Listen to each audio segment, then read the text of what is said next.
Hey, what's up guys, this is Guy here. Today I'm going to show you how I'm going to upgrade my storage capacity on this QNAP NAS here from 8 terabyte to 24 terabyte. And I'm going to do that by replacing every 4 terabyte disk that I have in here by these 12 terabyte disks that I bought from Western Digital. These are going to be in RAID 5. As you can see, I have 3 of them, so it's going to be 32. Under RAID 5, these will be 24 terabyte. And I told you in the installation of this NAS, which is somewhere in this channel, the link is in the description, that 8 terabyte can fill up very quickly. As you can see right now, my storage pool is full. I have 7.26 terabyte, but I'm using 7.05.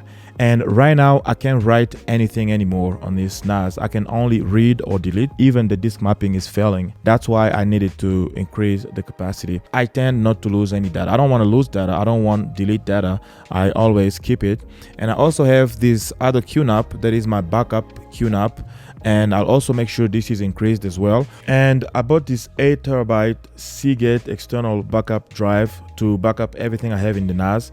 So if something happens, I have the data to recover. And I'm going to make a video about backing up your data because there are always two kinds of people. The people that have lost data and the people that are going to lose data. I've lost data a lot. That's why I'm kind of crazy when it comes to backups. I like to back up my data at least at 3 different places so that I can recover if something happened, because you don't want to lose your data. Your data is like the information on you that you need to keep for yourself or for your future or future generations. It's always good to keep it.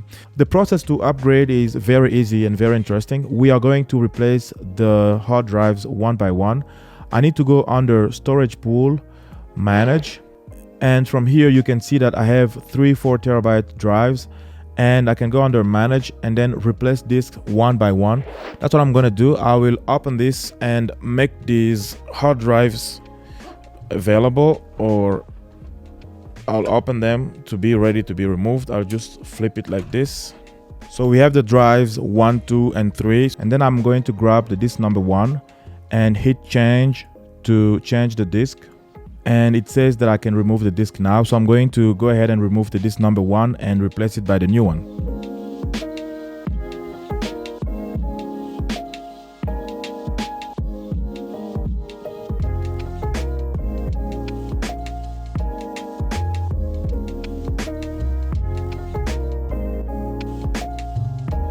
So now we're going to wait for the new hard drive to be detected by the system. Alright, the new hard drive has been detected. Very soon it's going to start the process of trying to rebuild the data so the RAID can still work. We can see the new one is 10.91 terabyte. It's right now rebuilding at 0.1%. So this process is going to go through all the way to the end. And then I'm going to do the same thing for the disk number 2 and the disk number 3. After all the 3 are replaced, I can then go and increase the size of my storage pool. So let's give it some time to rebuild and we come back later. We are done with the reconstruction of all the 3 drives. So now I need to increase the capacity of my storage pool. I need to go under manage. And in here you can see that we have all the 3 10.91 terabyte disks available. And we are still at 7.26 for the storage pool. So now I need to increase the size by going to that same place I was, replace disks one by one. And here you can see there is a button here that says expand capacity. So I can just click on here and it's going to ask me if I really want to expand the capacity, and I'll click OK. So now it's doing this synchronization process.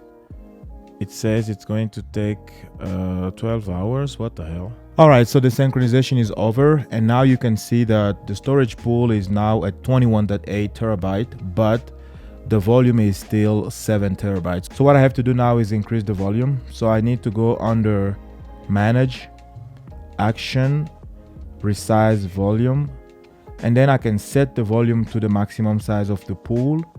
And after that, I just click on apply and that's it. So it's going to increase the size of the volume. And after that, you'll have an optimization process that is going to take a moment. And that's it. So I have 21.8 in my storage pool and 21.42 for the volume, the only volume that I have in the storage pool. That's all for today, guys. And after that, the NAS is now sitting on top of my rack and everything is working fine. It's working perfectly. I'm glad with it.